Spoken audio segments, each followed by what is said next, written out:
Living life is stage. Hey, hey. Living life is stage. Hey, hey. Living life is stage. Hey, hey. Living life is stage. Hey, hey. Love yourself first, explicitly. You overtook yourself to move with that energy. Empower your self-esteem. Self-love is king. That's the only way to win. That's how you empower your dream. Living life is stage. Hey, hey. Living life is stage. Hey, hey. Living life is stage. Hey, hey. Living life is stage. Hey, hey.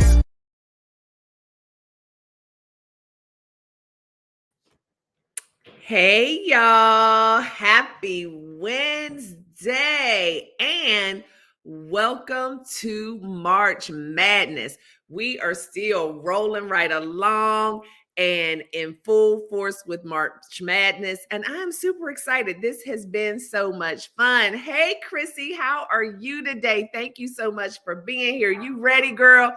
I'm ready too. I have been speaking and training and coaching all day. So I'm just like, yeah, my energy is up here. And what I love, y'all, is when the things that I'm going to talk about from one session to another kind of just mix and mingle without me even knowing it, right? And so I might be talking on one subject and then somebody asks about something and I'm like, hey, that's what I'm going to be speaking about tonight, or that's what I'm going to be speaking about in my session tomorrow. And so that is what happened today. And so I was ready because I got a couple of questions today about this exact topic. However, let me go back and quit trying to pretend like everybody who joins us always knows who I am.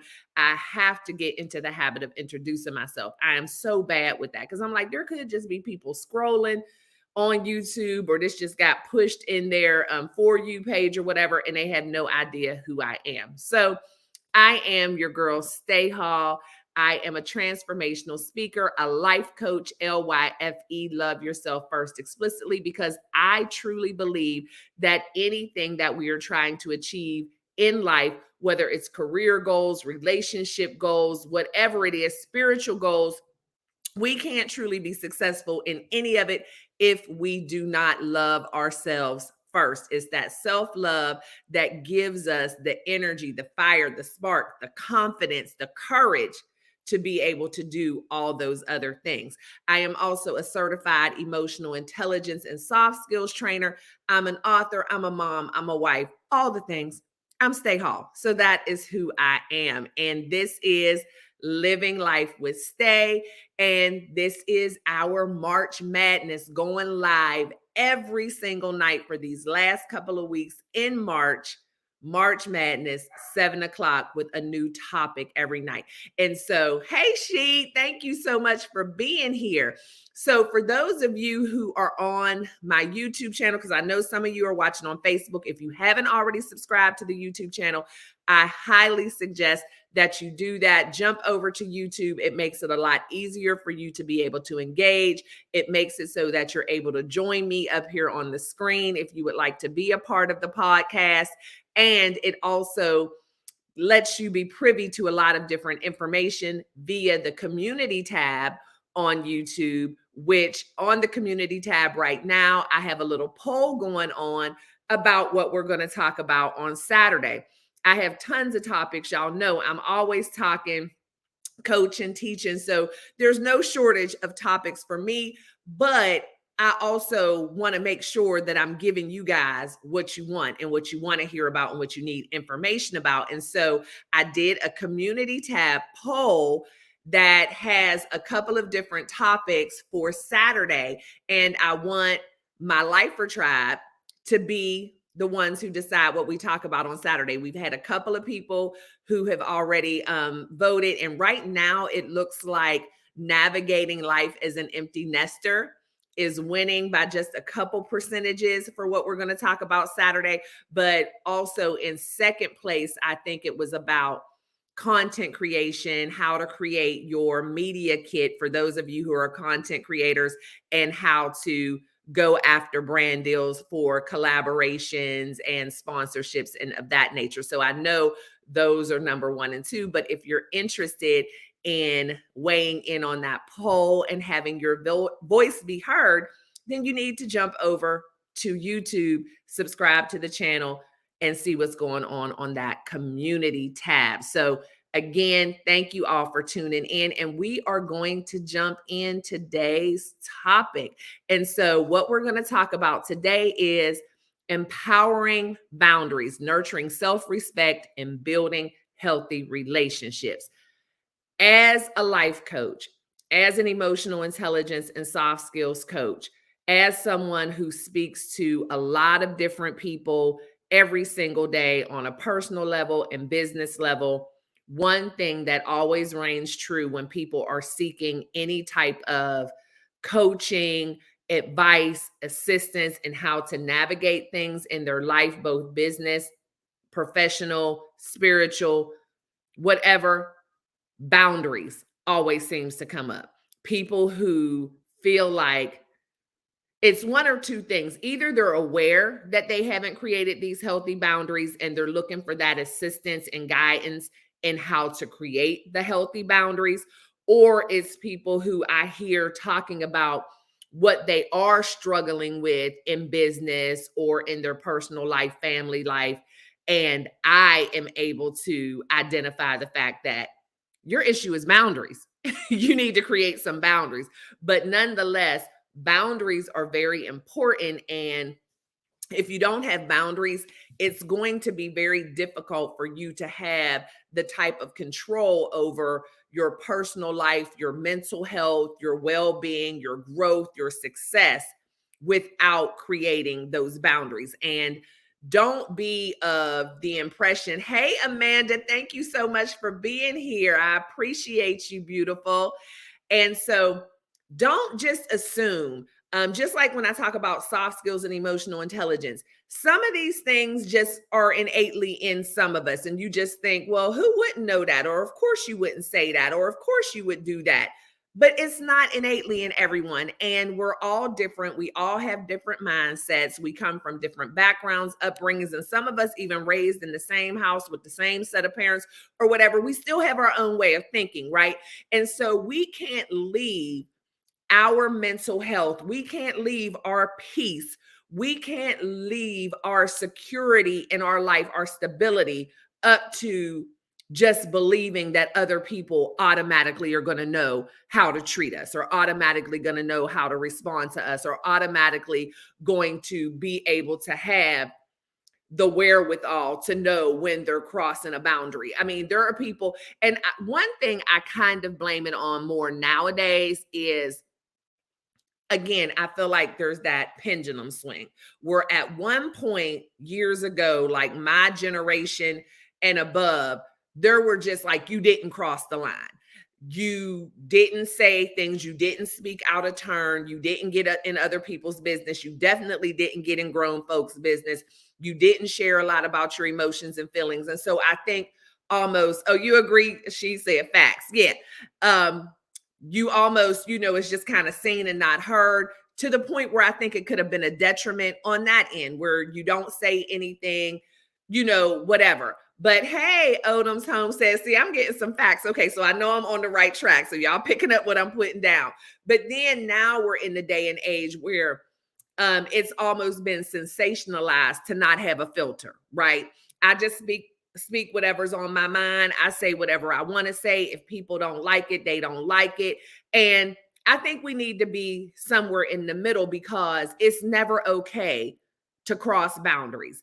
It's never okay to intentionally say things. Oh, I see you got your wrench, Tim. So I didn't know it was going to show up on this end. Hey, welcome in, Tim. So Tim is going to be helping out with this, moderating this stuff for me. And so, and speaking of that, let me go ahead and put the link in the chat if anyone wants to come in and just add to the conversation. Y'all know I am always down with that. Definitely don't believe that I am the end all and be all of any of this. And y'all know Tim is coming in with the smack those thumbs up, giving that little reminder, because again, I know, especially with long form content, it just isn't an automatic like when you're scrolling on TikTok or Facebook where you just hit the like. So as always, I appreciate Tim for that and appreciate each and every one of you who are in here this evening. But it's been sensationalized, where people feel like their freedom lies in the fact that they just say whatever they want to say and they approach people however they want to approach them, and they set these expectations of other people, and that's not okay. And so I think we have to get to a place where we have that happy medium. Thank you, Tim. We have that happy medium where we feel free to share, but appropriately. We feel free to ask questions. We feel free to get an understanding and speak our mind, but again, appropriately with boundaries. But we also are open to questions, open to conversations, but maintaining the respect that we get from others and feeling comfortable in letting people know when they've crossed the line. Because I'm sure I'm not the only one who I can rattle off the top of my head right now 5 people in my life who have been habitual line crossers. And whether it's been in a professional setting, a personal setting, or whatever, habitual line crossers. And I think sometimes it can be generational as well, like with people in my age group. Oh, don't let one of those line crossers be a mother in the church. Don't let one of those line crossers be your own mother. Don't let one of those line crossers be the auntie or whatever. We're not allowed to say anything. And I'm here today to tell you, yes, absolutely you can. I don't care who is crossing the line. If they are disturbing your peace, if they are disrespecting you in any way, you have the right to address that. You don't have to accept disrespect from anyone. And again, some things have been accepted so long and were never called out. People don't even realize that they're doing it because no one's ever called them out. And so, yeah, those be the main ones. Those be the main ones crossing the line because they feel like whatever title it is that they hold in your life, whether it's supervisor, mama, granny, cousin, whatever, they feel like that's what gives them the right to cross your boundaries. And because for whatever reason, you didn't feel that you had the right to tell them they were crossing the boundaries, it just becomes a normal thing for them. And so just as much as I feel that people have the right to protect their boundaries, you also owe it to them to let them know they're doing it, because if you've accepted it for so long, they may not even realize they're doing anything wrong. And so like here is an example even for me. Now, I am the one who is always talking about protecting your peace, speaking to people correctly. Your tone means everything. It's not necessarily what you say, it's how you say it. I show people how you can say hello with an attitude. So I'm the one who's always teaching those kind of things. However, it was just brought to my attention where I have the habit with certain people in my life, speaking to them in a certain way that I was completely unaware of. Now, what y'all know for sure about me, and I have said it now day after day, but before week after week, I have said, I love when there is an issue that involves me where I can see where I play a part in that issue, because then I know that I at least have a 50% chance or more of changing that narrative and fixing the problem. Because if the problem is all on someone else, there's nothing I can do about it unless they're willing to change it. But if something is brought to my attention and I'm aware that I'm a part of the problem, hey, Deborah, how are you? Thank you so much for being here and saying hello to everyone. But when I'm made aware that I'm a part of the problem, then I'm like, okay, good, because I can work on this. So even with me being the emotional intelligence expert, the soft skills expert, I still have relationships in my life, right, that I had before I even knew what soft skills were, right? And so those relationships are very comfortable for me at this point. And even though there are certain things I know about myself and knew about myself that I've changed. It's been brought to my attention recently by my sister, and I don't know if she's watching today, but I haven't changed how I deal with her. Right. So let me get back to these comments real quick before I get too deep into this story. It took me a while to speak up because of how I was raised. Yeah, absolutely. Especially to different people. And with me, Amanda, I didn't speak up with certain people, so it made me speak up a whole lot with other people, right? I was hot or cold. Like, I wouldn't say anything when it came to certain people, like in my family, but let somebody outside even look at me crazy, I was tick, tick, boom. But that's what happens a lot too. When you feel like you have no power in one situation, then sometimes you exert the so-called power inappropriately in other situations. But I definitely understand that. And so anyway, what my sister told me the other day, she was like, girl, she was like, you just be talking to me so crazy. And now I have to say, my sister always gives me credit for helping with her with certain things, giving her great advice. She, has definitely given me all those accolades, all the credit. Like, I wouldn't have done this if it wasn't for you. And you've helped me so much in this. You've really been there for me. You've supported me in so many things.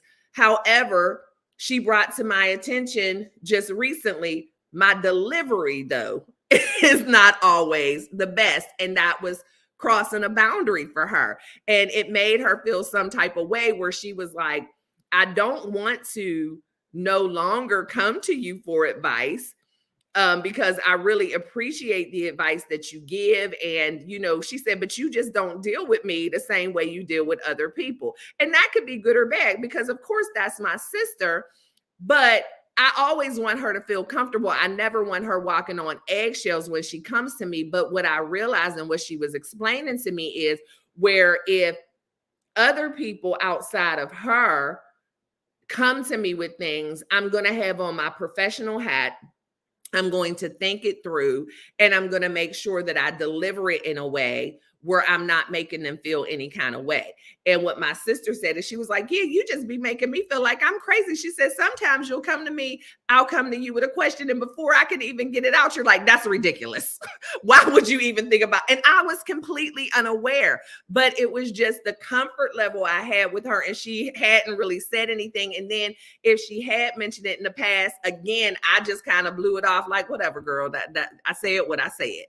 Or I would say, I ain't even say it like that. Why are you so sensitive? But I had to take a look back and be like, you know what? And then there were things that she repeated to me that I had said to her in response to things where I'm like, I said that for real? And she's like, yes, that's what you said. And I'm not going to deny it, but I just was like, hey, wellness, how are you? Thank you so much for tuning in. But it was just like, dang, girl. I'm like, because I feel like I would never say that. But I knew for her to feel some type of way and finally decide to be like, look, when you respond to me sometimes in a certain tone, in a certain way, and then she says, sometimes it's not even what you say, it's just how you even look at me. But again, it probably, and not in my defense, but that's my sister. So I'm passionate about her and what she has going on. And so if she says something where I feel like, no, you can't do that, I'm reacting out of emotion, where when I'm dealing with my clients and I'm in the public, the emotional connection may not be there, but my sister deserves the same type of coaching that anybody else does. And so that's the type of thing that I'm talking about. When we're in relationships with people who have known us all or most of our lives, sometimes it's just a comfort level and we haven't addressed it yet. And so they're not even aware that it's a problem. And so that's when it is our responsibility to explain to them how they're making us feel, explain to them where the boundaries are being crossed, because boundaries can look different in different situations too. Like with my sister, I was crossing a boundary, and not that I was like getting in her personal business or giving her unwarranted or unsolicited advice. She was coming to me about things, or, she does come to me about things, but I was crossing her boundaries because I was making her feel some type of way, to the point where she was like, you know what? I ain't even going to ask you anymore. She even gave me one example where she said she was talking to my husband about something when we were visiting with them and they were at the dining room table, I was sitting on the couch and she said, I just heard what she was saying to him. And I turned around and was like, what? You can't do that. What are you saying? But again, it's the passion behind it. And I mean well, and I had no bad intentions. However, I was just so comfortable with her and it just never crossed my mind. I definitely wasn't doing it to hurt her feelings, definitely wasn't doing it to make her feel bad. I was only doing it to help her, but I just didn't tailor myself the way I normally would. And so that's what I kind of want to bring to you all is when you do have these issues with certain people who are habitual line crossers, let's just give them the benefit of the doubt sometimes that maybe they're not even aware. So what I'm going to do is share this with you and give you the opportunity to receive it and correct it before I just cut you off. Because as we go on tonight and talk, we're going to talk about sometimes needing to cut folks off because sometimes that's the answer as well. But I always believe in giving the people the opportunity to correct it. And again, it doesn't matter if it's personal or business. I don't care if this is the person who is signing your check.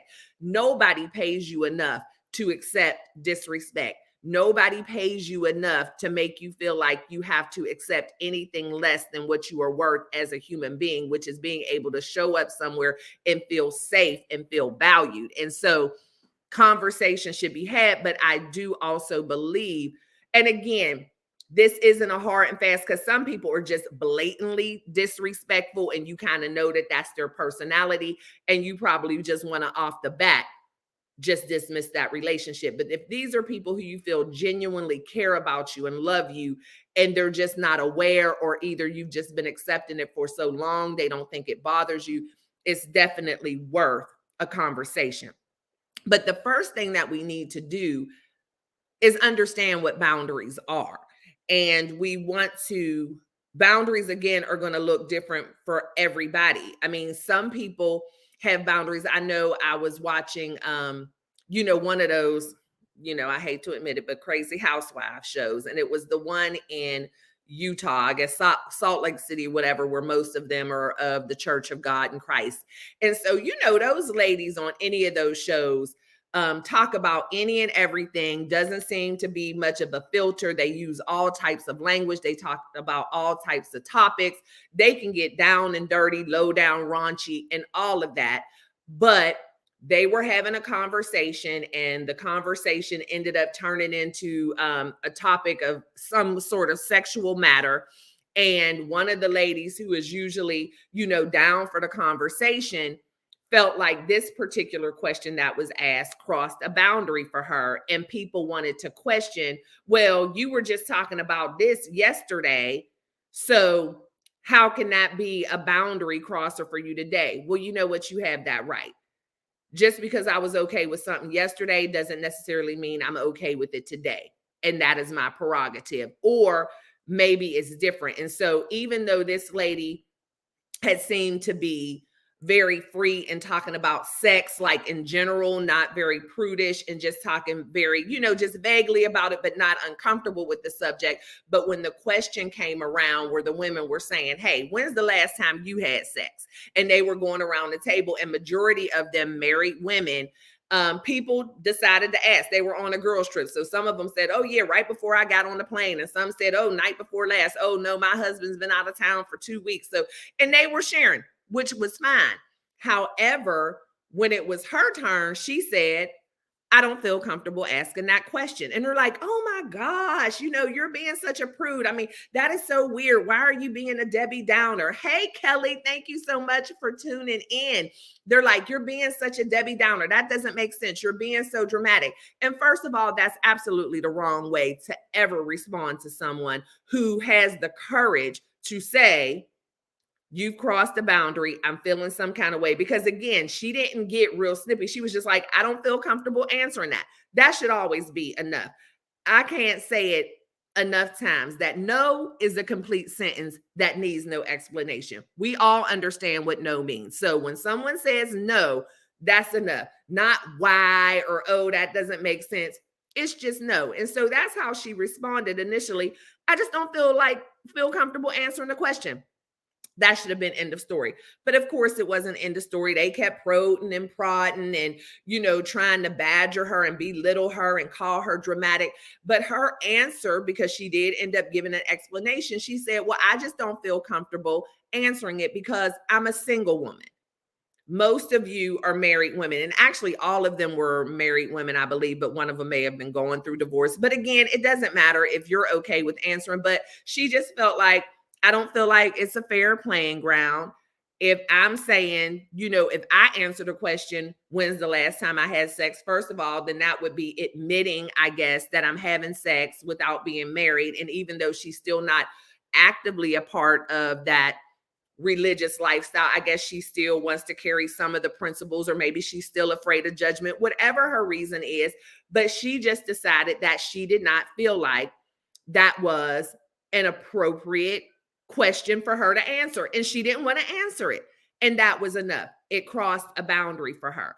And that is how we need to respond to people when they cross the boundaries, is just letting them know you've crossed a boundary. And their response to us should just be, my apologies, and back off. But when people want to give you that pushback, when people want to try to make you feel like you're sensitive, because that's a word that people throw around a lot as a dig. Oh, you're so sensitive. You're so sensitive. Because by calling me sensitive, you're trying to manipulate me into doing whatever it is that you want me to do, or feeling however you want me to feel, or maybe ignoring your bad behavior because it makes me feel weak, or you're trying to make me feel weak by being sensitive.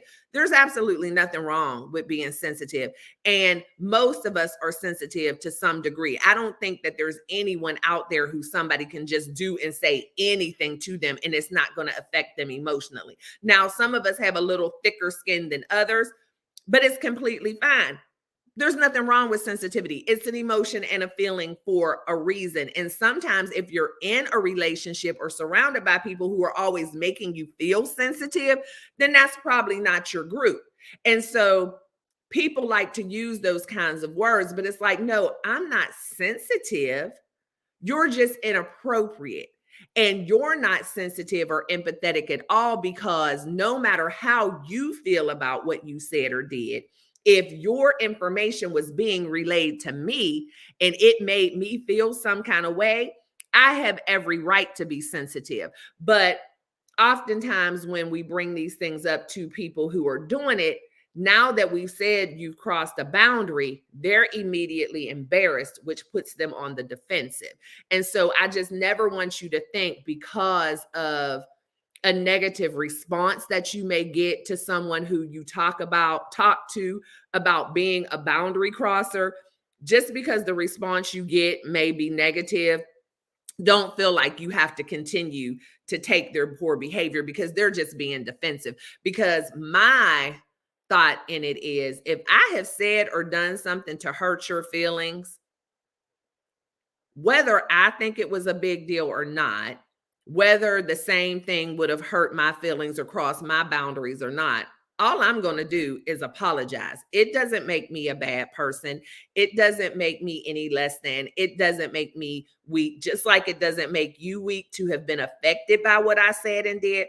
It doesn't make me weak to apologize. Actually, both of those things are showing a lot of courage and a lot of confidence, because it takes courage and confidence to address an issue. And it also takes a lot of courage and confidence to apologize for something when it's been brought to your attention. It is an arrogant person. It is an insecure person who can't say, I'm sorry, because apologies don't necessarily have to come with, oh yeah, I agree. That was wrong. I shouldn't have did that. I shouldn't have said that. Oh yeah, bad me. No, I just am apologizing because whatever I said or did affected you negatively. Do I necessarily think it was a horrible thing? No, but it's not my measuring stick. If the information was given to you, if the action was towards you and you felt like it was a big deal and you addressed it, I apologize. And another reason why people won't apologize, and you have to be careful about that, is maybe because they meant that ish. They wanted it to hurt your feelings. It hit you exactly the way they wanted it to hit you. And they're not courageous enough or bold enough to say, oh, well, that's the response I was looking for. So then they're going to turn it around and be manipulative and say, oh my gosh, you're so sensitive. That's not even how I meant it. Oh, why are you wearing your feelings on your sleeve? You need to get a tougher skin.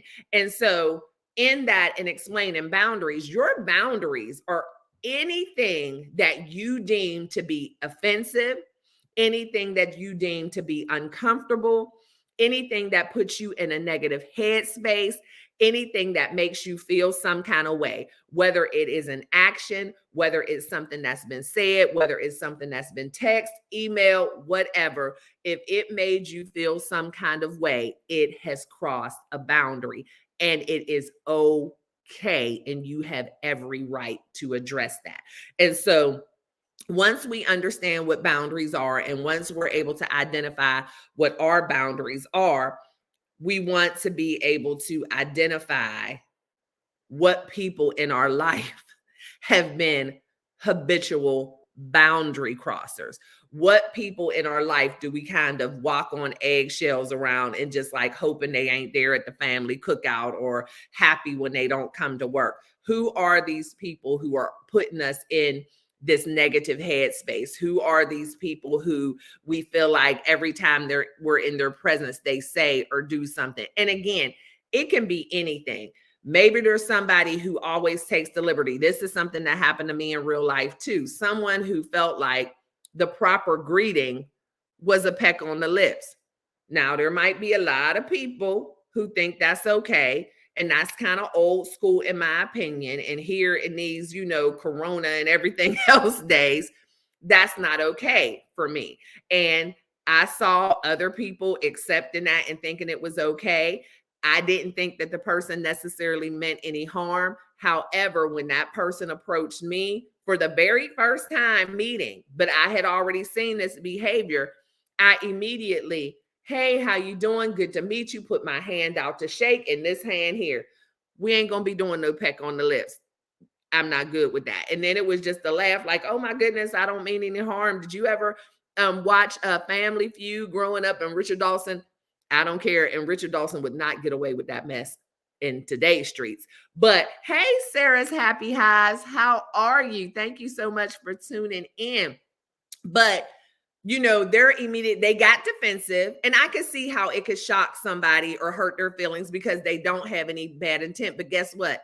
They never tried it with me. And that's been years and years ago. And they have never tried it with me. And, ever since, a lot of things have gone down and people have gotten in kind of trouble for different things like that. I've seen it slow down with that person anyway, but they never tried it with me. And so in that case, I was able to nip it in the bud.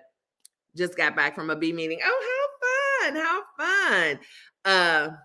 But yeah, I just nipped it in the bud, and that is completely okay. But I know other people who would have just like took it on the chin, or in this instance, took it on the lips, just because they didn't want to hurt other people's feelings. And a lot of us were kind of raised in that way too, where we put other people's feelings ahead of ours. No, you're in charge of your feelings. I'm in charge of my feelings. And if whatever you're doing is hurting my feelings, and I have to risk hurting your feelings to keep my feelings from being hurt, it's going to be me all day long, because I'm not going to live being miserable. I'm not going to live almost in fear to be around certain people because I don't want to hurt their feelings by telling them that whatever they're doing is hurting my feelings or making me feel uncomfortable. Because if people are not mature enough to have a conversation and understand that their behavior, their words, the way they carry themselves may not, hey, Casey, may not be suitable for everybody, then that's living in a world of delusion, because none of us are perfect. None of us have a personality that's going to be perfect for everybody. And I even tell people that in life coaching, like if we go through a session or so and you ain't picking up what I'm putting down, and our meetings aren't making you feel more inspired, more courageous, if I'm not giving you the things you need to live your best life, do not continue with me week after week and month after month. I'm okay with that, because I'm only one individual in a world of millions. No way in the world I can be the right person for everybody. And so if someone can't take the fact that something that they or do or say or the way that they behave just isn't jiving with you and it's making you feel some kind of way, then that person is the one with the issue, not you. I'm 2 pounds lighter now. I've been watching Frugal Mama in the mornings. Okay, I need to be doing something, y'all. I am. I know I've said it a million times, but the healthy journey, healthy lifestyle journey is about to start for real. It's about to be on and popping. Today is the first day of spring, and I want it to at least be a lukewarm girl summer for me. I don't know about hot girl summer, but it's going to be at least a lukewarm summer. So I need to be doing something. Yeah, that's right. That's right. You doing it. You out here helping the people wellness. And yeah, I need to be one of them. So I'm going to do something. Oh, she's saying, hey, to KC, I'm sure. But yeah, so we can't always put our feelings on the back burner because that stuff can wear on you after a while. Yeah, lukewarm girl. Yeah, that's all I could do. But that stuff can wear on you for a while. And okay, so I have a Facebook user. I thought Facebook was playing good. Let's see. It bothers me so much because I never want to ignore anybody. So I have to see. Okay, that's Neek. Hey, Neek. Thank you so much for being here. You said you too. Thank you for being here. That's my girl right there. That is a wonderful person. I love me some Neek Bell.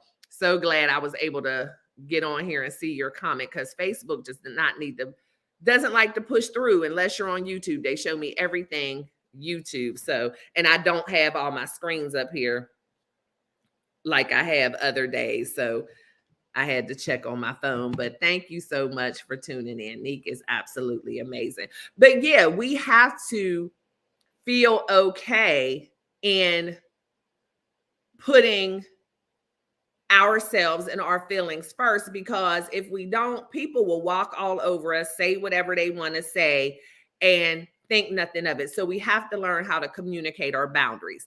Now, my thing, depending on who the relationship is hey Tori, thank you for being here. Depending on who the relationship is with. Oh no, you were tagging Tori. Okay, see, that's what I mean, this Facebook YouTube thing.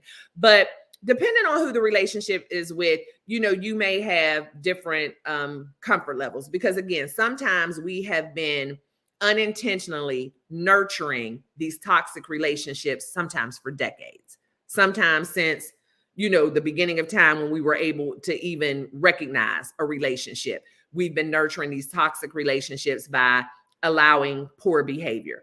But then we have other newer relationships, but because of what we have tolerated so long from so many people, we'll even start new relationships and accept some of that toxicity as well.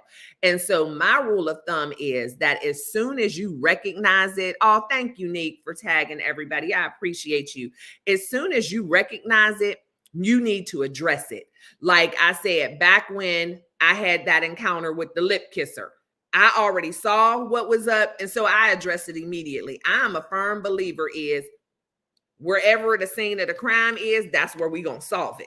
It happened right here, so we're going to solve it right here. So one thing for me, and I learned this over time, so don't by any stretch of the imagination think that I was always like this. However, I was always like this outside of my family. But again, that was toxicity in and of itself, because I kept my mouth shut with certain people, and other people, anybody could get it. But hey, Tamika, thank you so much for being here. I appreciate you. And again, the link is at the top of the chat. If anybody has anything to lend, any stories that they would like to share, any type of techniques that they use in creating their boundaries, whatever it is, y'all know y'all are always free to join me up here, because I will just continue to talk. However, I believe in nipping things in the bud. So as soon as someone says or does something that makes you feel some kind of way, that hurts your feelings, that makes you feel uncomfortable, whatever the case is, I truly believe that you need to address it right then and there. Because what can happen a lot of times is like what happened with me and my sister, but I have a different mindset, so it didn't go this way. But my sister could have very well brought that information to me a couple of days ago And these were things that I had said months and even years ago. And that's how much it had affected her. And again, it wasn't like I said anything awful.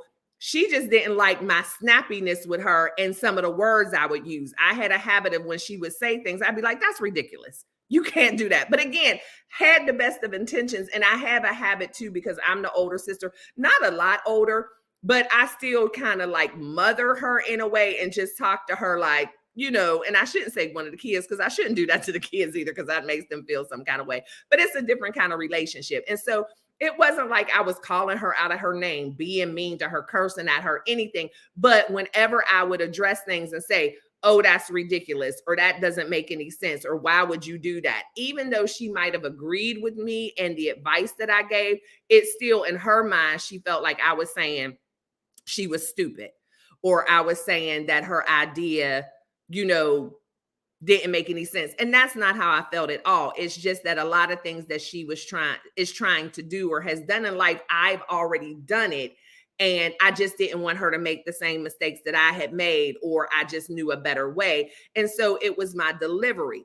But had I been a person who was like in denial, and someone who didn't know how to look introspectively, someone who didn't look in the mirror and realize that some things are their issue, I could have become defensive and said, I didn't say that, or I didn't mean it like that, or what are you talking about? That's not a big deal. And like I said, even though I didn't even remember some of the things, hold on, y'all, 1 second. Let's take a pause for the cause.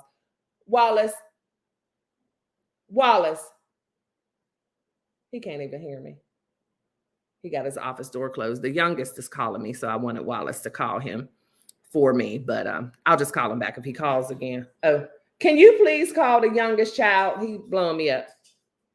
All right, thank you. So if I was that type of person who was defensive and didn't recognize that sometimes I could be the problem, that conversation could have gone all wrong. I could have gaslighted her, because that's another thing. When you don't create boundaries and you wait too long to address stuff, some people will gaslight you to death. Like with the, oh, you're just too sensitive, or I didn't say it that way, or you're making a big deal out of nothing. So that's why I believe in nipping stuff in the bud. Soon with a T, as it comes out of their mouth, something needs to be coming out of your mouth and saying, you know what? I don't like the way that sounded. That hurt my feelings, or that was just a little bit aggressive, or, why do you have to come at me like that? Because it's a little better when you can deal with it in the moment, because at least they can't come at you with the, that's not what I said, or that's not how I said it. Because look, sir, madam, ma'am, you just said it 2 seconds ago. And you really gonna say, that's not what you said? That's not how you said it. And so sometimes when you're dealing with someone who has the tendency to be more aggressive, to be more defensive, as uncomfortable as it may be, it is so much better to deal with it in the moment. So then you don't get that gaslighting and that tit for tat. And like, I don't even know what you're talking about. And another thing people love to say these days, oh, you bringing up old stuff. So let's not let it be old. It's 2 seconds old. So let's talk about it right now. And you don't have to be angry when you do it either, but definitely be direct. Because something else that tends to happen is when you're creating these boundaries. Oh, I got an amen from Neek. Thank you, Neek. When you're creating these boundaries and when you are teaching people how to treat you, because essentially that's what we're doing. And that's a lesson my grandmother taught me a long, long time ago. You teach people how to treat you. And as long as you accept behavior from people, then don't expect anything different. You can't keep accepting something and then expecting something different. You have to let your needs be known. And so you teach people how to treat you, and you don't want to give them the opportunity to manipulate or gaslight you into either doubting yourself, right? Because that's what gaslighting is all about. Manipulation is all about. I'm going to respond to you in such a way. I'm not going to take any accountability for what I did. You're trying to create this boundary. I'm not here for it. I don't like the boundaries. I like the invisible fence. I just want to be able to feel free to move about the country and talk to you and treat you any kind of way. So since you've decided to put some restraints on me and my mouth and my behavior, what I'm going to do is come back instead of saying, I apologize, instead of saying, I'm sorry that what I did or said made you feel that way, but that definitely wasn't my intention. But moving forward, I'm going to do it differently. Instead of saying those things, you're going to be manipulative and gaslight me and say, you're crazy, in essence. That's not what I said. That's not what I did. Another thing people like to do is bring other people into it. Like, I bet you if you said this, and if I said this to such and such, they wouldn't feel that way. Well, you know what, sir, madam, ma'am, I'm not such and such. I'm me. And it made me feel some kind of way.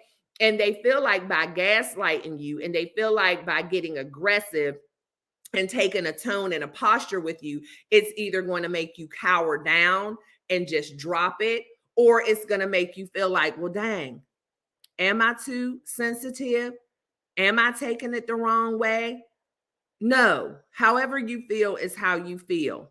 Oh, you are so welcome. You're so welcome. That is my joy. It's my joy. And everything I say, I'm telling y'all, I've been through this stuff. Sometimes I'll protect people's feelings instead of my own. Girl, no, long gone are the time for that. Because the thing is, and especially if it's someone who is habitual, right?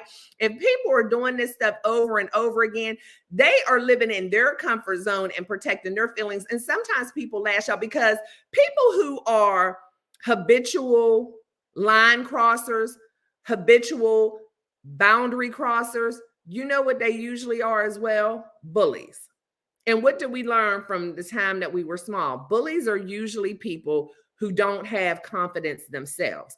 Bullies are usually people who suffer from low self-esteem because, again, people who are truly living their life, L-Y-F-E, love yourself first explicitly, they're not going to be about the business of wanting to hurt other people's feelings. When you have high self-esteem, when you have confidence, you're not going to be trying to hurt other people's feelings. And if you do it unintentionally, you're going to accept that and you're going to want to change that behavior, even if it's for that one person. Another situation that I've run into with people is with the B word. So I've done a whole sit down round table with a group of women about the B word, and I'll probably talk about it tomorrow. So I'm going to put a link for those of you who are in the 15 to Life group. The link is there, but I'm going to put it in the community tab for YouTube as well, because I'm not going to be live here like I normally am tomorrow, but I was sharing with y'all yesterday that I've been asked to host and facilitate and moderate a conversation for the AOC here in Fort Worth, which is the AIDS Outreach Center. And this is a roundtable talk with a group of women in Fort Worth called Hey Sis. And we're just going to be talking about all things women and just the challenges we face and how we've overcome those. And so I'm going to make sure I put the link so you all can join in. Some of you I've already invited to it if we are friends on Facebook, so you can click the link because it will be broadcast live on all of the AIDS Outreach Center platforms. But I'm going to be sure to make sure that you guys can see it on my platforms as well. So what I'm getting ready to talk about now, I will probably bring up tomorrow, because I have been given carte blanche to just bring up whatever subjects I want to bring up tomorrow. And again, shout out to Kelly Allen Gray, the leadership of the AIDS Outreach Center, who has entrusted me with this super honor of being the one to lead that conversation tomorrow evening. But a few years ago, I had a conversation with a group of women and the B word came up. And that is something that is very, controversial for a lot of people. Some people don't mind being called the B word by their girlfriends and, family members, because they look at it as it's just a term of endearment. I don't mean anything by it. I'm not saying it out of anger. So if I see you and I'm like, B, what's up? Whatever. It doesn't mean anything. There are other people who are super offended by the word, no matter what you mean by it, no matter whether you have a smile on your face and you're high-fiving me and hugging me. I don't want to be called a B. And that's okay. But in that conversation, hey, Cece, how are you? Thank you for joining us. But in that conversation, there were also women who used the B word all the time, who were saying that the women who were offended by the B word were sensitive or bougie. It was even said, see, you just bougie. See, that's how we do it in the hood. Like, that has nothing to do with hood. I don't know what that means. But again, to each his own. If you use the B word and you don't mind being called the B word, that's good. And if you use it every day with every one of your friends and you have 12 friends, but friend number 13 says, don't call me a B, then don't call them a B. Like, why is it that big of a deal? But again, the reason why people hold on to things so tight is because when they are questioned by their behavior, they're embarrassed. And embarrassment a lot of times turns into being aggressive, turns into being defensive. But there is no right or wrong when it comes to things, when boundaries are concerned. Your boundaries are your boundaries. What you feel is appropriate and your treatment of you is for you. What's for somebody else is for somebody else. And both things can be true. It can be true that it's okay to call your friends the B word. And it's also true for others that it's not okay to call the B word. But people are so hell-bent on being able to continue their behavior and not ever change. And if you truly care about somebody as a friend, if you truly love somebody as a family member, if you truly value someone as a coworker, whatever it is, you value that person's presence, you value them as a human being, why would it be so difficult for you to stop doing or saying something that's making them feel some kind of way? And so those conversations need to be had. And so, like I said, number one, I believe in nipping it in the bud, solve the crime at the scene of the crime. But for other relationships that maybe this has been going on for years and decades, then I would say make an appointment to have the conversation. Because what I don't want to do is get y'all all hyped up on this. Like, yeah, Stae said I don't have to deal with that no more. My mama been calling me and talking to me like I'm 10 years old for too long, getting in my business, telling me how to raise my kids, telling me how I need to deal with my husband. I'm going to pick up the phone right now and just let her have it. Or the next time she say this or that, I'm going to do it. No, that's not what I'm suggesting at all. Because again, these people deserve grace as well. They probably don't even know they're crossing the line. And if they do, they probably don't know it bothers you. And they have been, as long as you've been accepting the bad behavior, they've been given the bad behavior. So just like you've learned to accept it, they've learned that it was okay. Cece, let me see what you said. I'm sorry. I saw everybody saying hi and skip that. I don't want to be called that in any way. Absolutely. Yeah. And some people are okay with it and some people aren't. But if you had a friend or something that said that and you knew that they were saying it and they didn't mean anything by it, but you let them know you didn't like it, the only thing that they should be saying is, okay, cool, I won't say that to you anymore. But a lot of people, since they don't send me out. I got enough people. I got enough people that I've had to have these conversations with, CC. This is just between us. I'm just giving you the tips and tools to take them on with you. But the thing is, you have to give, or you owe these people just a little bit of grace because you've been accepting it. And so what I suggest to people is making a formal meeting, a formal conversation.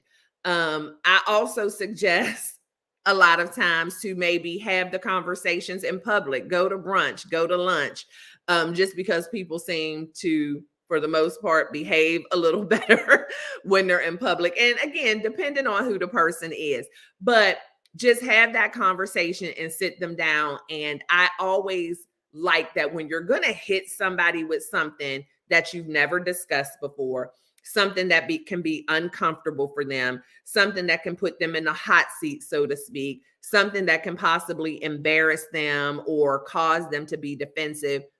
You always want to start off by putting it in the perspective of where it's almost your fault, even though it's not. Meaning that the part that you play is that you've accepted it for too long. So you never want to just start it with, look, this is the things that you do and it makes me feel some kind of way. I always like to preface those conversations with, I'm sure you are probably not even aware. However, when you say or do A, B, and C, it makes me feel this way. And I know I've never said anything before, and that's my fault. And when you say things like that, it kind of softens the blow a little bit because you're taking accountability, right? And because that is your fault. Only you have made the decision to not say something before. And so you can say, I know I've never mentioned this to you before. It's my fault. Or maybe I've mentioned it to you in the past, but I didn't come across serious enough and maybe you didn't understand, because that's something we do too. We have these uncomfortable conversations. People can say or do something to hurt our feelings and we address it, but we try to mask it with humor. We mask it with a laugh. And so then we're sending mixed signals. So like, did it bother you or it didn't bother you? And then maybe it happens again and we don't say anything. And so you can just preface it with all of that. My fault that I've never brought it to your attention before. My fault that when I have brought it to your attention, I really wasn't serious about it. However, I wanted to have this conversation today so that we can both be on the same page, because when you do or say A, B, and C, it makes me feel this kind of way. And I just wanted to have that conversation with you. I don't think that you mean any harm. And you can also say, I feel like maybe I've been doing you a disservice by not mentioning it. So you've been doing this for so long. And now here I am out of the clear blue bringing it up. And I don't want you to feel bad about it. I just don't want it to continue. I want to continue this relationship with you. I still want us to be on good terms. I love you. I value you as a person. I value you as my mother. I value you as my auntie. I value you as my spouse, whatever it is. And I want us to continue to have this loving relationship. But I knew that this would continue and I would continue to feel the way that I'm feeling if I didn't bring this to your attention. And then also let them know, I believe that you value and love me enough that now that I have brought it to your attention, it'll stop and we won't have this problem anymore. And we can continue our relationship. It may not be the same relationship because now we're going to move a little different around each other, but it'll be in a way where we both feel valued and heard and respected. And so when you have the conversations that way, when cool heads have prevailed, when you've had time to think about it, and you can really articulate yourself and not from an emotional state, most of the time with reasonable people, because again, I can't give you a hard and fast with any of this because some people are just so stubborn and set in their ways and so insecure themselves that even that kind of conversation can evoke a response of, you crazy. I don't know what you're talking about. You and your feelings. I haven't said anything. I haven't done anything. So you have to be prepared for that.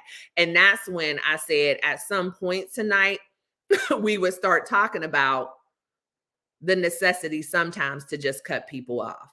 Because if you have been disrespected a number of times, or if you have felt that your boundaries have been crossed a number of times, and so much so that you have deemed it necessary to have a conversation and you have given them every opportunity. And again, sometimes depending on people, and for those of you who are my age, I remember what was the show, Happy Days and Fonzie, where he just couldn't say the words, I'm sorry. You don't want to push people too hard, too fast sometimes. And you may know that Big Mama ain't never apologized to nobody.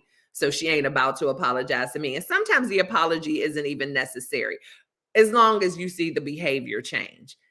And so some people are going to accept it and just say, I hear you. Okay, I won't say that anymore. I won't do that anymore. I had no idea. And you might not hear the words, I'm sorry, or I apologize, but at least they're acknowledging your feelings. And then you can judge it by the behavior moving forward. And then other people, like I said, are going to be defensive. And then there's some people who are going to say, oh my gosh, I'm so sorry. I never meant to make you feel that way. And the behavior is going to change. However, if you are met with defensiveness, if you are met with gaslighting, if you are met with anything other than, I'm glad you brought it up, it's going to be different, then that's when you need to start considering whether or not that person even still needs to be in your life, or how much access you're going to allow them in your life. Because again, you teach people how to treat you. Oh, yeah. Oh, shoot. And that's exactly what you said. You have to teach people how to respect you. Absolutely. I stopped respecting. Yeah, absolutely. Yeah, because it's not good. It's not cute. And if so, you bring something to somebody's attention. And again, the line is open. I feel like I'm on a real radio station. The line is open So anybody, if you want to call in, the line is open. Y'all can definitely join me up here if you have something that you want to share in the conversation. I would love to have another square pop up here because y'all know I can go, I can talk and talk and talk. So, but I will remind y'all as much as I possibly can that you can feel free to move about the country and click that link and join me up here. But you can only do that if you are on YouTube.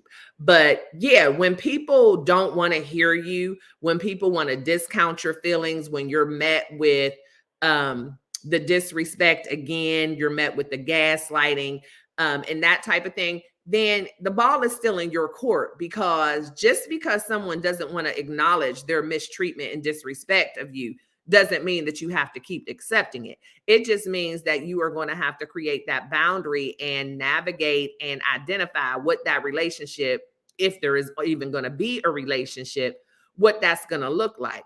And what that can mean is setting the boundary of, okay, well, the next time we're having a conversation or we're in each other's presence and you do or say something that makes me feel some kind of way after we've had that conversation, then I'm going to address it and forewarn them if you want to. I'm going to address it right then and there. I don't care where we are or who we're around. I'm going to address it. Or the next time that you say or do that or whatever, I'm going to remove myself from the conversation, from the room, whatever. I will walk away, hang up the phone without any warning. Just know if you hear that dial tone, then that means you did it again. Oops, I did it again. Dial tone. If I just walk away, then just know that means that you did it again. Because since I'm not important enough for you to change your behavior, then I'm going to have to take control of the situation and do whatever I have to do to no longer endure that. And so just forewarn them and let them know, like, okay, I gave you the opportunity. You're clearly letting me know that I'm not important enough for you to change it. So these are the things that I'm going to do now to protect myself, to protect my peace, and to protect my energy. Sometimes that's not even enough. And so the next step is, I just ain't going to deal with you no more. And so it can be difficult, I know, because in a perfect world, we all would love to have harmonious, balanced relationships with the people in our lives. And it doesn't matter whether these are people who have been in our lives forever or if these are, people we work with and we've just known for a little bit of time. Most of us do not want to exist with a bunch of chaos. Let me see. What does Sarah say? I finally accepted that I'm not going to be liked by everyone and I'm okay with it. Absolutely. You got to be, because I know I'm not. Uh-oh, who we got up here? Sheed is joining us. Hey, brother Sheed, how are you? Hey, what's going on? Not much, just chitting and chatting. What you got to share with the people? All right, so this is close because it's a family member. So, well, my wife, my mother-in-law. So we had a situation to where, I don't know, she woke up on the wrong side of the bed, because we never had any issues, and it got to a point the one time where, like I said, woke up on the wrong side of the bed or something, called me, cussing and clowning at me, and just going off on me. So I Mm-hmm. said, hold on, you don't need to be cussing and clowning at me like this. If it's a situation you don't like what I'm doing, we can talk about this. We adults. And so Mm-hmm. she just telling me, I hung up on her. She called me back. She said, yeah, did you just hang up on me? I said, yes. She said, that's disrespectful. You don't hang up on me. I said, I first of knew all, that was coming. I I knew paid it. that's what I was going to say. Yeah. I tell her, I pay this bill. This is my cell phone. I pay this bill. If I don't want to listen to what you got to say, I got the right to hang up. So I hung up, and I think it was her mother, which is my wife's grandmother, Mm-hmm. called me, and she was like, she know my grandma and stuff, and she was like, well, did your grandma teach you any respect? You don't hang up on people and be rude to people. That's rude. I said, well, did you teach your daughter respect? Because she cussed me out first, and she was stunned that I told her that. I said Mm-hmm. respectfully, because she's a little older, so I gave her a little more grace.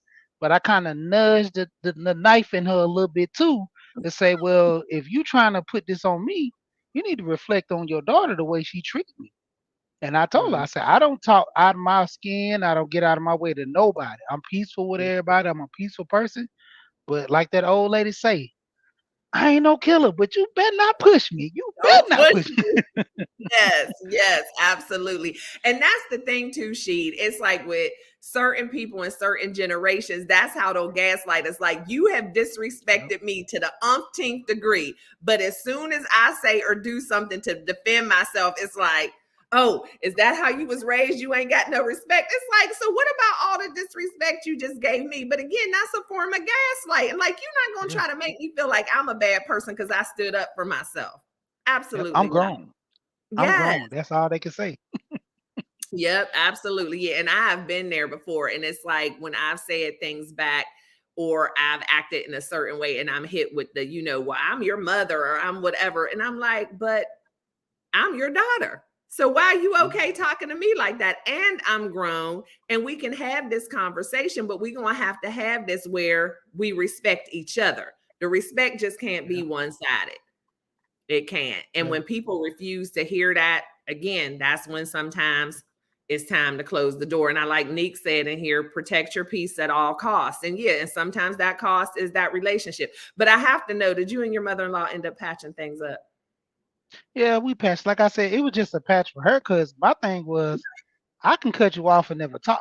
I'm petty. Like I what after that situation, there was no issue. But when you come around me, I'm gonna look at you like I got a problem. But I don't push it up under the bridge. But I'm petty like that that make you feel a certain type of way. So after a Like, I while, she just won't you forget know what you said. So after a while, she just wrote it off and, start back talking to me like ain't nothing ever happened. I said, boy, I told my wife, I said, your mama is something else. I said, this never happened. I said, she called me one day, hey, how you doing, son-in-law? I need you to do something for me. I'm like, excuse me? I had to remind her because I'm like, well, you must got amnesia. Remember you cussed me out that other day and this and that? She was like, oh, I need you to handle this. You can't do that for me? I said, no, I'm sorry. I can't do that. Not at this time. And she said, okay, well, maybe next time.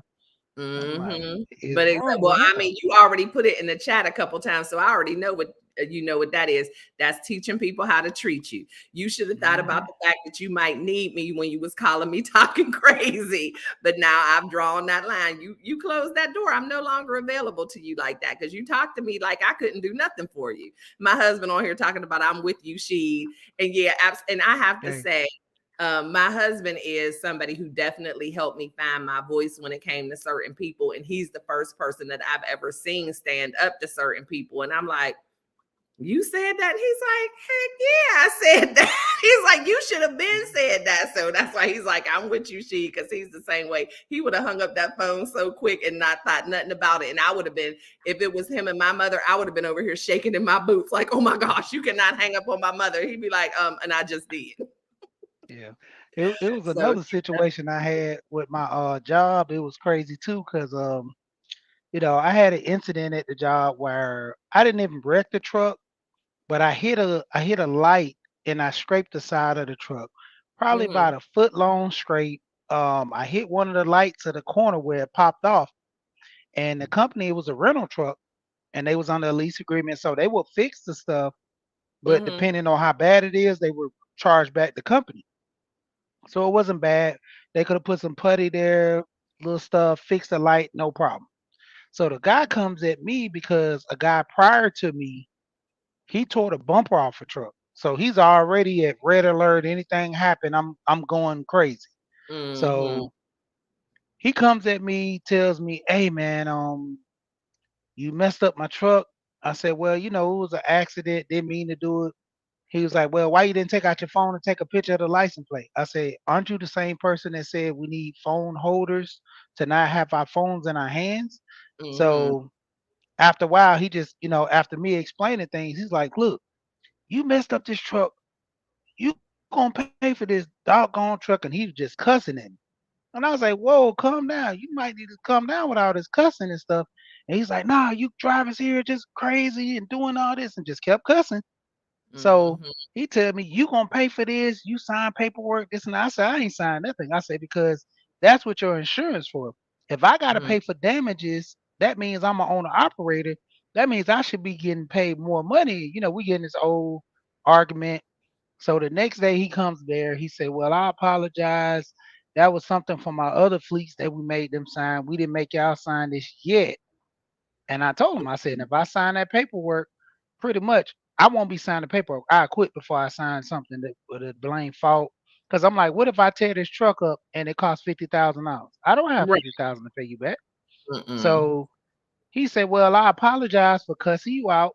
My temper got a little high. Do you accept my apology? I said, yes. So he said, well, don't you got something to tell me? I said, tell you what? He said, well, you cussed me out. Don't you want to apologize to me as well? I said, technically, I match energy. You cuss me out, I cuss you out. I said, so I don't think there's no need for apology. Oh, he was hot. Oh my He was hot. gosh. Oh my I told God. him just like that. No, you I'm didn't I'm see talking that about. energy. He was so mad at me because I told her, I said, look, if you would have never cussed me out, would we have had that conversation? He said, well, I assume not. I say, so well, there's no need for me to apologize to you. Oh, Mm. he was hot. He said, not even a little. I said, not even a little. Oh my goodness. Oh my goodness. But Uh, that's true. People always feel like it's the same, and it's not. I mean, and I don't like to sound, I don't want to sound like a little kid, but it's like, no, you started it. If yep. you started it, I just finished it. But no, I don't have to apologize because I responded to you. And again, yeah, matching that energy, that is hilarious. No, I know he was heated. He probably wanted to take that apology all the way back. Let me see what they talking Hmm. about here. Oh, Sarah says for the yeah, the tutorial on Saturday. I'm excited too. I definitely hope that I can make it. What did Wallace say? People don't understand consequences of their actions. Yeah, you can't just come out of pocket and Yep. talk crazy to me and expect me not to say anything. But again, I think so many people have just become accustomed to nobody ever calling them out. And so once they Hmm. do get called out, they're shocked. And then if they take the step to apologize or to try to be nice, they just expect you to fall in line. And it's like, no, you already did what you did and said what you said. And I'm not okay with it. Or no, I'm not apologizing because I responded. But that's how people are. That's why I believe, but I bet you he won't try it again. And that's the thing. That's why I believe in nip it in the bud. I bet you he would never come at you that same way again.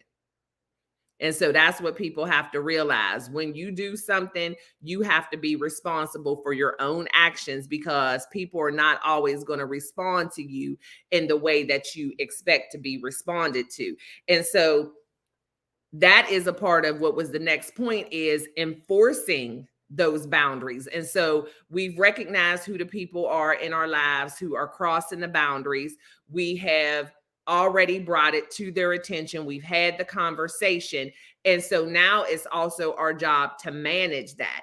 Once you have addressed it, once you've made it clear, if those things happen again, then you have to make those decisions and how you're going to manage it moving forward. Don't allow someone to apologize to you in lieu of changing their behavior. So I apologize and now I do it again. So I'm going to apologize again. Now I do it again. I'm apologize because just as much as apologies can be difficult for a lot of people, apologies are very easy for some people too. And why? Because they don't mean one word of it. So they're just Yep. apologizing to appease you, but they have no intention on changing their behavior. So again, when you have someone who is either in denial and refuses to change their behavior, or someone who is again trying to gaslight you by continuing the behavior, but just apologizing for it, then you have to learn how to manage that and whether or not you even want to have the continued relationship because clearly they don't value you enough. And doing that is a part of your self care and your mental well being because when you continue to let people treat you like that, it starts to play games with your mind. Either you start to think that you're weak, you get mad at yourself for not addressing it, you get mad at yourself for not taking it. Don't do that to yourself. Go ahead and address it. And if it doesn't change, remove yourself from the situation.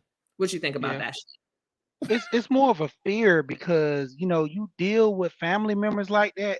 So if it's more of a fear, never speaking up. That's like they have the term of eating at the grown folks table. So when the Mhm. kids sit over there, they don't listen to grown folks. They get out of grown folks' mouth. When you become an adult, like 18, 21, you still have that kid mindset when you go around those same grown people that treated you like a Yes. child. Yep. So you don't know how to convert or how to speak up for yourself, because I've told someone, they said, well, then you like I was saying, the issue with the lady was saying, my wife's grandmother telling me, then your grandma teach you respect. I said, yes, but my mother also told me you respect those who respect you. Even Mm, as a child, she told me, if I say something or do something wrong, I need for you to speak up because you're a young boy and you have to, be a man one day. So you got to learn how to defend yourself. And that's a form of defending yourself. Speaking up, if somebody treats you wrong, you speak up for yourself. And so mm-hmm. I adapted that a lot dealing with friends and family because literally going through school, this would make me change my ideal image the way I deal with people. I had two friends. One that Mm-hmm. would say, I love you to any girl because he felt like it was just a word. And then Mm-hmm. one, this dude, he had a girlfriend. He was going with this girl for a year and a half, and he only told her he loved her one time. And Mm, she was so shocked because he said, I believe love is a strong word. You really have to mean it when you say it. Versus the other guy was like, well, I said to anybody. He said, I love trees. I love my grandma. I love my shoes. I love this girl because she pretty. I love this girl because she ugly. And then I started thinking that gave me a definition like, man, my version of love or my version of the way I feel and need to be treated is different than somebody else's. mm-hmm. So everybody has their feelings the way they want to treat you compared to where you think people should treat you is totally different. Yeah, absolutely. And another thing, I love the fact that you brought up that fear aspect of it because I know that was a big issue for me. No matter how grown I had gotten and how accomplished I was, I had my own household, raising my own kids. There were still certain people who treated me like I was 12-year-old Stae, and in their presence, Yep. I responded like I was 12-year-old Stae. And so it took me a long time to realize, no, I'm grown everywhere I go. I'm not just grown at my house and grown at work. I'm grown everywhere. And so I had to stand up for myself. But and then of course they were shocked when I did, and now I'm disrespectful, and it's like, oh my gosh. And people like to say, I raised you, I did this and that, or I knew you when. Okay, and that's all well and good, but I'm 40 years old now, raising my own family, and I have a right to stand up for myself. But another thing, she where fear comes into place is people are afraid of losing those relationships, because even though they Mhm. may be toxic, even though you may feel disrespected, that's still whoever to you. And there's certain aspects of the relationship that maybe you do enjoy or you feel like you're going to miss. And that's when you have to realize, and I like when Neek said, protect your peace at all costs. What is that relationship worth to you? Does the Mhm. good outweigh the bad? And what do you have to sacrifice to be in that relationship? And if you're having to sacrifice everything, including your own mental health, is there really any part of that relationship that's good? But people are just so used to being in relationship with people, they're afraid of losing it, even if in the end it's going to be better for you. Yep. Always Yeah. depend on the choices. The choices you make get your overall outcome. If you let people treat you a certain way, they're gonna always think they can treat you like this. Even when you stand up to them, they're gonna give you a little pushback because they were like, just like I said about my mother-in-law. Maybe you just woke up on the wrong side of the bed. You forgot who I am. So I'm gonna give you this day, but I'm gonna do this tomorrow to remind you that you're still this little kid. And so Hmm. eventually, the more you stand up for yourself, they're gonna say, well, I'm gonna have to change, or they're gonna have to change, or just something has to go wrong because I can't keep treating them like this, and then they keep having this rebuttal because one of us gonna be in trouble. So it comes to that point where, hey, one of us has to be the bigger person, treat each other with respect, or it just be a situation where we can't talk at all.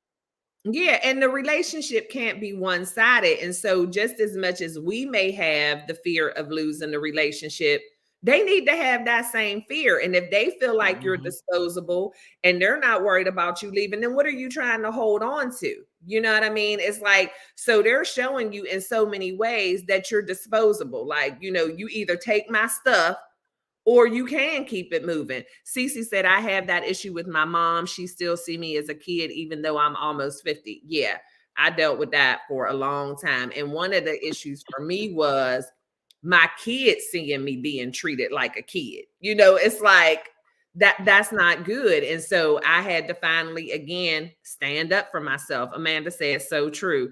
Yeah, the relationship, it definitely can't be one-sided. And so those are the kind of things when you start to address things with people and you see how they respond, that's how you see how people really feel about you. Because if they really care, then they're going to correct that behavior. They're not going to feel good about what they've done and they're going to try to do better. But if they get defensive and they want to keep acting the same way, even though you've addressed it with them, then they're not really valuing you or the relationship anyway. All they care about is themselves and staying stuck in that same mentality. So yeah, we Yeah. have to be able to create those boundaries for ourselves. And I love when you mentioned how your mom instilled that in you to stand up for yourself. And that's definitely something I did for my boys as well. And because I tell them, yeah, even if it's me, if I say something that hurts your feelings or if it crosses a boundary, we can have that conversation. I talk to my sons candidly, whatever it is. We may not always agree, but I'm definitely want to hear your side and I don't want to continue to do anything. I've even asked my son before, like, well, this is how I feel. And when I said that to you, it made you feel some kind of way. So you communicate to me and let me know when I feel like I need to address this with you, what is the best way to address it? Because we're going to address it, but just let me know what's the best way to bring it up to you. How could I have said that in a way where it didn't make you? Because with your kids, you're a parent forever.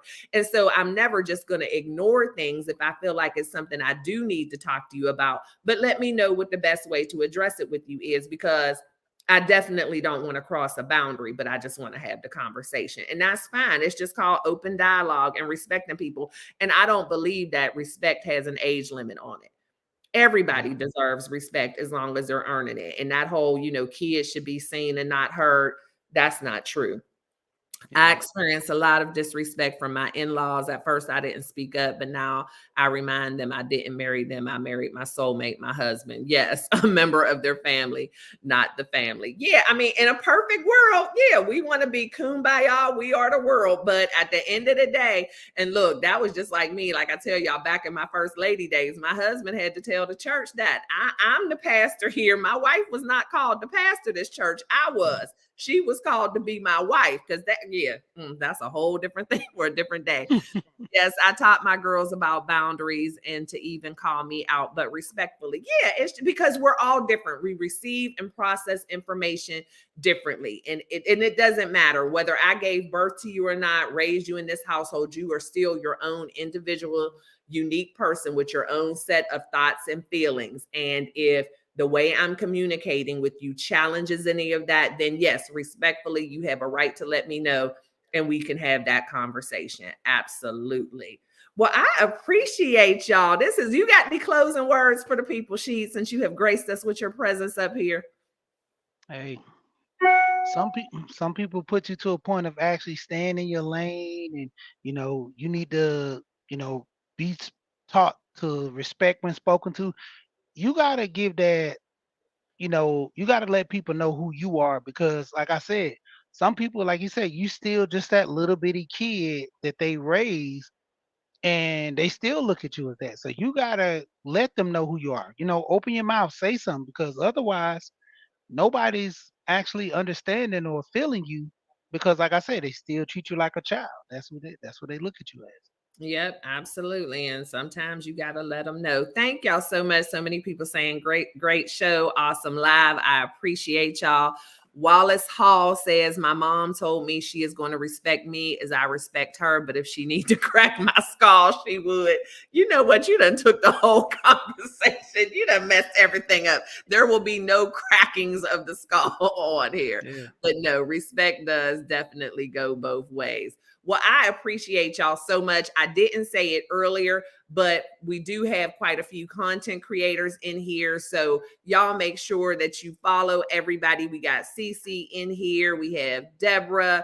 Let me see who else was in here. I bring it every day. If anybody is interested in the whole crocheting world and all that, Kelly is awesome. And she's going to be doing a tutorial, I believe, on Saturday. Sarah's Happy Hive. So we have a lot of awesome content creators in here who put out some good videos. And most of the people on here who are content creators, they also go live. And I love to jump in their lives and just get, some different information and different insights on things. I absolutely love that. So I encourage everybody to follow one another.